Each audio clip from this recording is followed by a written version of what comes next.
Contacto Rural. El liderazgo de la información.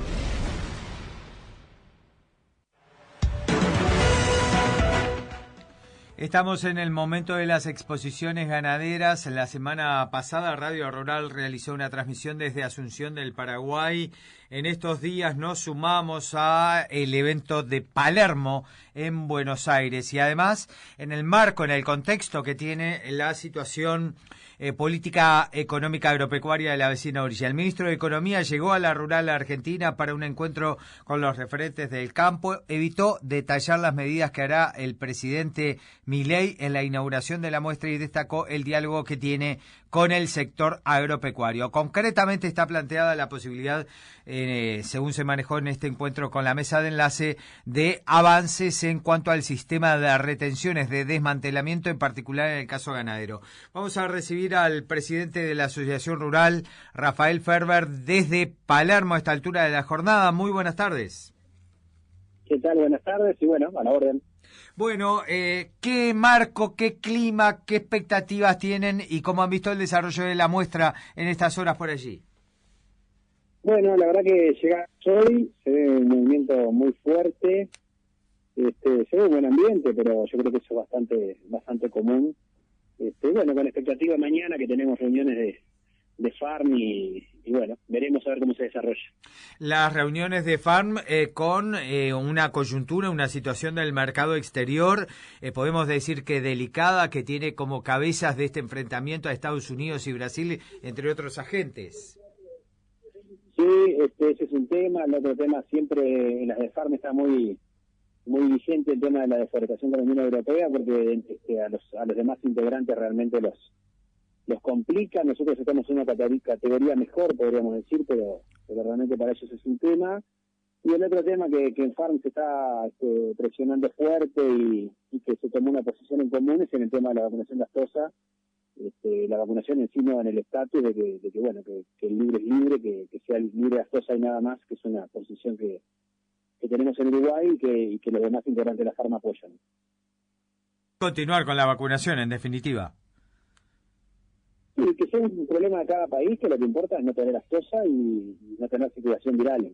Son las dos cosas que en Uruguay ya tenemos más de 24 años en esta misma posición. Después vacunar o no es una cuestión estratégica de cada uno y no puede ser que a esta altura, pues, digamos, de la historia, podríamos decir, de la ciencia, algo que se vacuna tenga menos estatus que algo que no se vacuna.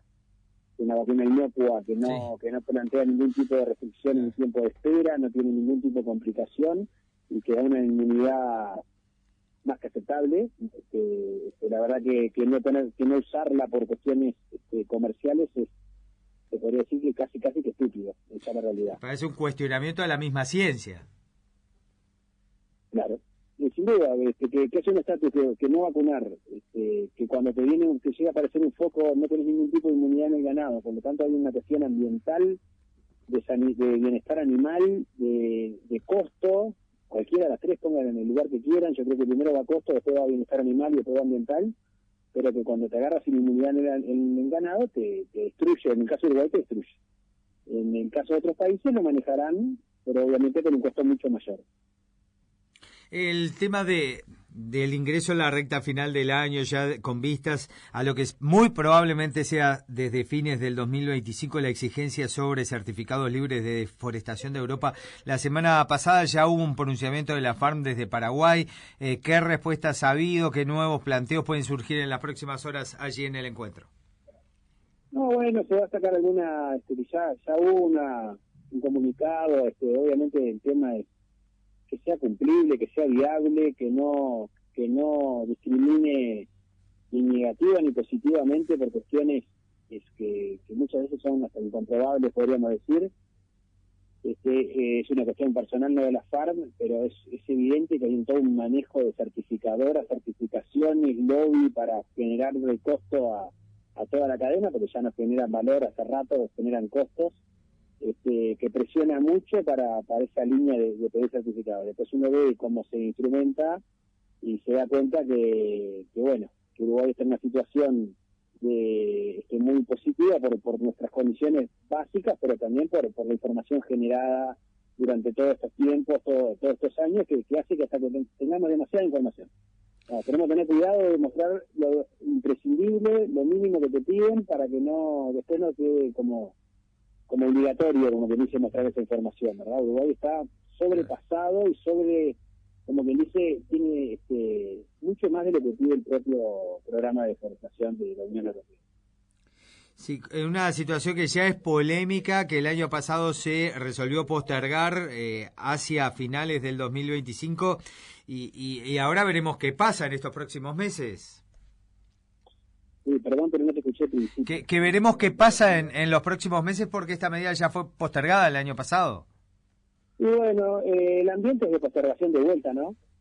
Porque nadie ve viable que Europa pueda prescindir del café brasilero, de la carne brasilera. En las condiciones que están hoy, el café brasilero no podría entrar en Europa, y eso es 50% de lo que se consume. Entonces, uno tiene que medir la burocracia, el mundo burocrático, el mundo del lobby, para generar, como quien dice, ingresos a certificadoras, certificaciones y todo ese mundo. Pero acá es el sentido común, ¿no? El costo a la gente común, que cuando vaya a tomar un café le salga vaya a saber cuánto, y obviamente no lo va a aceptar, ¿no? Sí, es todo un tema que seguramente se va a volver a relevar por los decisores en el transcurso de estas próximas horas, de estos próximos meses en realidad. Sí, obviamente es un tema muy grande, muy pesado. Creemos que Brasil termina siendo determinante en esto. Es lo que acepta Brasil. Digamos, la Unión Europea no está en condiciones de no comprarle a Brasil, de prescindir de Brasil, podríamos decir. Por lo tanto, termina siendo una cuestión de negociar y de ver qué es lo que se pretende, qué es lo que buscan. Depende mucho de las autoridades brasileñas, de la posición que tomen, de que lo mismo, no lo vean como algo positivo. A veces el juego político es dañino, ¿no? Y a veces los enemigos están adentro, entonces todo eso habrá que verlo. Sí, en el marco de este enfrentamiento global en términos de tensiones geopolíticas, comerciales, arancelarias y demás, ¿hay oportunidades para nuestros países que han estado conversando en el mano a mano allí en Palermo durante estos días, durante estas horas? Bueno, sí, yo creo que eso lo vemos todos en todos lados, ¿no? Uruguay tiene cuidado, no comete errores en la política internacional, en sus relaciones exteriores, podríamos decir. Obviamente va a aprovechar este lío de aranceles que está metido Brasil con Estados Unidos. Obviamente va a aprovechar estar en mejores condiciones con la Unión Europea. Por lo tanto, creemos que este año se va a percibir, si nosotros no cometemos errores, si nuestra política no comete errores, creo que estamos en condiciones este año de empezar a capitalizar algo de todo ese problema, ¿no? ¿Capitalizarlo de qué forma? Y bueno, con mejores condiciones comerciales, que es lo que termina importando, ¿no? Acá todo lo demás son medios para llegar a poder vender mejor y más caro nuestros productos, ¿no? Y recién hablábamos de errores, que Uruguay debe evitar errores. ¿Cuáles serían esas equivocaciones, esos errores? ¿De qué estamos hablando? Un mundo tan sensible, donde nuestro principal cliente hoy de carne es Estados Unidos, y que vemos cómo actúa el presidente de ese país, hay que tener cuidado. Es una realidad, yo creo que es de sentido común y se entiende. No precisa mucho más comentarios. Hay que caminar con pies de plomo en las relaciones internacionales, partiendo de la base que nosotros tenemos intereses con todos, que no tenemos que tomar partido en ningún lado. Evidentemente, pues hay cuestiones que nuestra política, nuestro gobierno tendrá que evaluar, porque también hay cuestiones que la verdad que son graves y que también hay que entender que todo tiene un límite, ¿no? Pero claramente hay que caminar con pies de plomo y bueno, y no perder y no quedar en ninguna mala posición en cuanto a ese manejo de aranceles que se hace arbitrario desde el país del norte. Sí, que predomine en definitiva una visión pragmática, realista, digámoslo así, en la política exterior del país y no contaminada por otros factores. Exactamente, como que dice, andar por abajo del radar, ¿verdad? No precisamos mucho lío con eso, pero también es cierto que estamos en una región y ahí se sufren agravios o ataques que tampoco uno puede ignorarlos. Entonces, en el equilibrio es Es donde nuestro gobierno tiene que tener, como decimos, mucho cuidado en no cometer errores, no tener algún error que nos provoque caer en alguna lista de aranceles que no queremos, ¿no? Exacto. Ferber, nos está llegando la información que Javier Milei anunciaría la eliminación total de las retenciones a la carne durante su discurso de apertura oficial de la Expo Rural de Palermo el próximo sábado al mediodía. ¿También están percibiendo esas señales allí?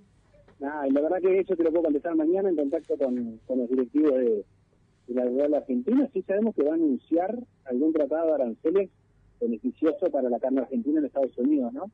Es público conocimiento.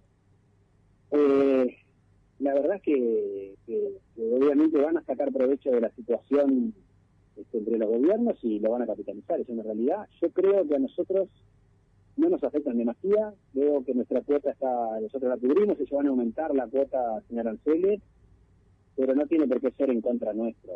Yo creo que nos conviene una ganadería argentina fuerte, de uno de nuestros vecinos, por ejemplo, es importante, a nosotros nos parece muy importante que toda la región tenga buenos precios, que accedamos todos y tengamos todos un precio de novillo gordo similar, con pequeñas diferencias, pero no con grandes diferencias, podríamos decir. Yo creo que eso es sano para todos. Sí, además pensando en esta situación global tan difícil, tan compleja, y ¿cómo ven la presencia uruguaya allí en las pistas de Palermo, las sangres de cabañas de referencia local en una de las ganaderías más tradicionales del mundo como es la Argentina? Bueno, muy bien. La verdad que el nivel nuestro es muy similar al argentino y las herramientas genéticas que hay, ¿verdad? Como los embriones, obviamente se ven hace muchos más años, pero la política de embriones hace que estemos muy parecidos. Los profesionales uruguayos en preparación de ganado están a la misma altura. La sangre es muchísimas compartidas y la verdad es que uno ve el ganado acá, la verdad que es espectacular. Uno ve el Angus, se cuenta que la meca del mundo en Angus es que Palermo pareciera, no tengo tanto conocimiento, pero la verdad que es evidente, pero tampoco es que haya una diferencia de nivel con el Prado, ¿no? Capaz que sí en toda la fila, pero primeros puestos en el Prado podemos competirles, que estamos... yo creo que en ese lugar está muy bien también. Acá es muy agradable mirar el ganado, recorrer, ver los que entienden ver las sangres en las distintas razas y especies, pero la verdad es que estamos muy bien nosotros también. Y en este momento de una ganadería de la región, de precios que Uruguay está liderando en el plano del Mercosur en materia de valores, la genética, ¿cómo está operando y qué aportes puede contribuir a realizar a futuro? Estamos a pocas semanas de la Rural del Prado, donde vamos a ver el trabajo y el esfuerzo de todo un año de los cabañeros. ¿Hay una oportunidad para ir por más? Siempre, ¿no? La genética es lo que hace que nosotros hoy tengamos una carcasa del peso y la calidad que tiene. Nuestra carne de hoy no tiene nada que ver con nuestra carne de hace 20 años y ni hablar de hace 40 años. Nuestras vacas de hoy pesan en planta, normalmente pueden pesar bien preparadas, bien terminadas, 500 kilos, y hace 25 años lo normal eran 400. Nuestros novillos cada vez, mirábamos los números de las declaraciones juradas, ahí tenemos un porcentaje más grande de diente de leche. La eficiencia del rodeo uruguayo, si hablamos de carne, es cada vez más cerca del primer mundo. Sabemos que tenemos para crecer con el mismo stock, digamos que podemos tener una extracción más grande con el mismo stock que tenemos hoy, y la genética obviamente es la llave de eso, ¿no? Ni hablar cuando empezamos con la precocidad de las hembras y sacar tameros a los 15 meses, digamos, como dice, entorar a los 15 meses. Hay muchas cosas que son con la llave de la genética, guste o no guste, es por ahí. Después el Prado obviamente marca una línea que año a año, capaz que uno mira lo del año pasado y este año no nota diferencia, pero si uno lo segmenta cada 10 años, es evidente el avance genético y la línea por donde va el mundo comercial. El Prado marca el potencial, pero marca la base de todo el trabajo genético comercial, que es el que termina, como quien dice, haciendo el número, ¿no? Y Uruguay viene con una seguidilla de 24 meses de aumentos incesantes en el precio del novillo gordo, $5.11 en la última semana, a la cabeza, como decíamos de la región, 4,48 en Argentina, 3,58 en Brasil, 4,15 en Paraguay. ¿Qué le dicen cuando lo saludan y comentan este precio de $5.11 con 24 semanas consecutivas de aumentos?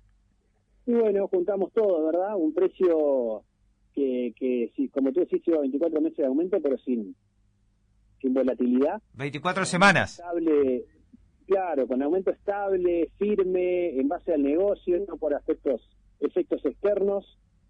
Un precio que se logra en base a la calidad que tenemos, en base al estatus sanitario, en base al trabajo comercial de las empresas y del gobierno durante 30 años o más, porque la verdad que podemos decir que el 2001 fue cuando pusimos el reloj en cero, en el anterior fue costosa, y todo confluye así. ¿Qué es lo que hace ese precio también? Lo tenemos claro todo, la exportación de ganado en pie. Entonces, el equilibrio es muy fino, se rompe cuando menos lo pensamos. Tenemos que manejar con cautela porque hoy tenemos estos precios y no sabemos nunca cuándo cambia el viento y cambia la realidad. Pero la verdad que estamos estructuralmente muy bien, con la tranquilidad de que el gobierno lo entiende las herramientas que tenemos, entiende que lo que se paga es lo que el negocio permite pagar, y si hay plantas que están con complicaciones, no es por el momento de ahora ni por el precio del mercado del ganado. Y algo muy importante, entiende que si el productor le paga más por su ganado, se logra más ganado, se genera más ganado, cosa que parece de perogrullo, pero que a veces se ven medidas en contrario. Rafael Ferber, presidente de la Asociación Rural desde Palermo. ¿Cómo está la tarde allí, la temperatura? La verdad que impecable, está dando agua para mañana, pero hoy es un día para Buenos Aires excelente. Excelente, gracias por el contacto desde la principal muestra ganadera de la vecina orilla. Hasta pronto, buen viaje. Gracias y a la orden.